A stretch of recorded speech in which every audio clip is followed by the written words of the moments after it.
সম্মানিত সদস্যগণ, আমাদের মাননীয় বিধায়িকা স্বপ্নাদেব স্যার চেয়ারম্যান ছিল আমাদের স্বপ্নাদেব নাথপুরে বর্ষার প্রাদুর্ভাব থাকে, তা সত্ত্বেও সমস্ত দপ্তর এবং সমস্ত আমাদের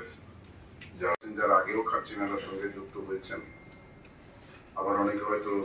চেঞ্জ হয়ে নতুন ভাবে এসছেন, তো তাদের কাছেও পর্যাপ্ত। ৩রা জুলাই আমাদের ঐতিহ্যবাহী রাজন্য স্মৃতি বিজড়িত এবং ত্রিপুরার সবচেয়ে প্রাচীন যে পুজো খার্চি পুজো এবং মেলা ও প্রদর্শনী অনুষ্ঠিত হতে যাচ্ছে, সেই নিয়ে আজকে আমরা ডিএম অফিসের কনফারেন্স হলে বিভিন্ন দপ্তর জনপ্রতিনিধিদের নিয়ে দীর্ঘ আলোচনা সভা হয়েছে এবং তার প্রস্তুতি নিয়ে সমস্ত দিক আজকে আলোচনা করে আমরা সিদ্ধান্ত নিয়েছি এবং কিছুদিনের মধ্যে কয়েকদিনের মধ্যে বিভিন্ন ধরনের কাজ শুরু হবে। ইলেকট্রিসিটি হোক, রাস্তাঘাট মেনটেন্যান্স হোক, নতুন করে করা হোক, কারণ মাঝখানে এই বর্ষণে এবং বন্যায় অনেক ক্ষতি হয়েছে, সেগুলো কিভাবে পূরণ করা যায় সেই নিয়েও আলোচনা হয়েছে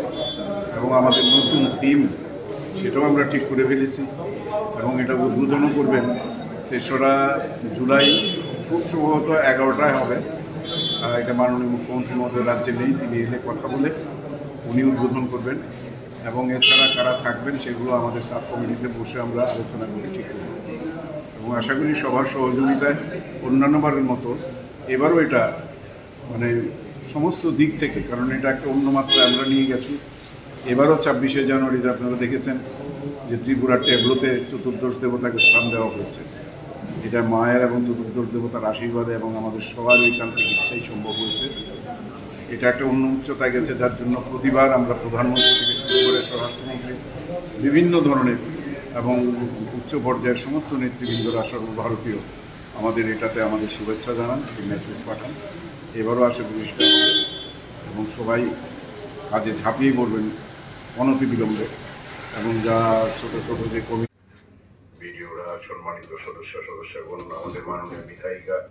স্বপ্নাদেব স্যার চেয়ারম্যান ছিল আমাদের স্বপ্নাদেব নাথপুরে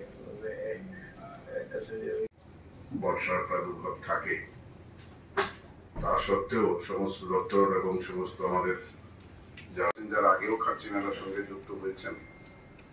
আবার অনেকে হয়তো চেঞ্জ হয়ে নতুন ভাবে এসছেন, তো তাদের কাছেও পর্যাপ্ত। ৩রা জুলাই আমাদের ঐতিহ্যবাহী রাজন্য স্মৃতি বিজড়িত এবং ত্রিপুরার সবচেয়ে প্রাচীন যে পুজো খার্চি পুজো এবং মেলা ও প্রদর্শনী অনুষ্ঠিত হতে যাচ্ছে, সেই নিয়ে আজকে আমরা ডিএম অফিসের কনফারেন্স হলে বিভিন্ন দপ্তর জনপ্রতিনিধিদের নিয়ে দীর্ঘ আলোচনা সভা হয়েছে এবং তার প্রস্তুতি নিয়ে সমস্ত দিক আজকে আলোচনা করে আমরা সিদ্ধান্ত নিয়েছি এবং কিছুদিনের মধ্যে কয়েকদিনের মধ্যে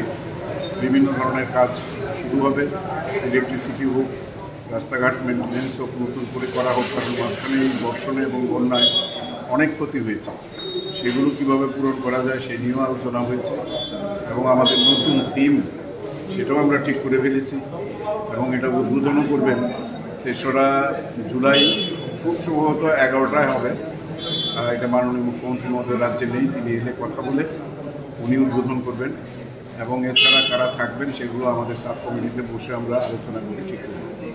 এবং আশা করি সবার সহযোগিতায় অন্যান্যবারের মতো এবারও এটা মানে সমস্ত দিক থেকে, কারণ এটা একটা অন্য মাত্রায় আমরা নিয়ে গেছি। এবারও ২৬শে জানুয়ারিতে আপনারা দেখেছেন যে ত্রিপুরার ট্যাবলোতে চতুর্দশ দেবতাকে স্থান দেওয়া হয়েছে। এটা মায়ের এবং চতুর্দশ দেবতার আশীর্বাদে এবং আমাদের সবার ঐকান্তিক ইচ্ছাই সম্ভব হয়েছে। এটা একটা অন্য উচ্চতায় গেছে, যার জন্য প্রতিবার আমরা প্রধানমন্ত্রী থেকে শুরু করে স্বরাষ্ট্রমন্ত্রী বিভিন্ন ধরনের এবং উচ্চ পর্যায়ের সমস্ত নেতৃবৃন্দরা সর্বভারতীয় আমাদের এটাতে আমাদের শুভেচ্ছা জানান, একটি মেসেজ পাঠান। এবারও আসে বৃষ্টি হবে এবং সবাই কাজে ঝাঁপিয়ে পড়বেন অনতিবিলম্বে এবং যা ছোট ছোট যে কমিটিগুলো আছে সাব কমিটিগুলো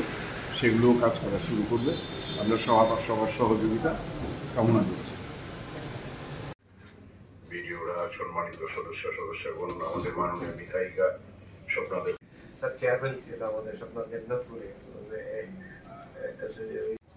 বর্ষার প্রাদুর্ভাব থাকে, তা সত্ত্বেও সমস্ত দপ্তর এবং সমস্ত আমাদের যারা আগেও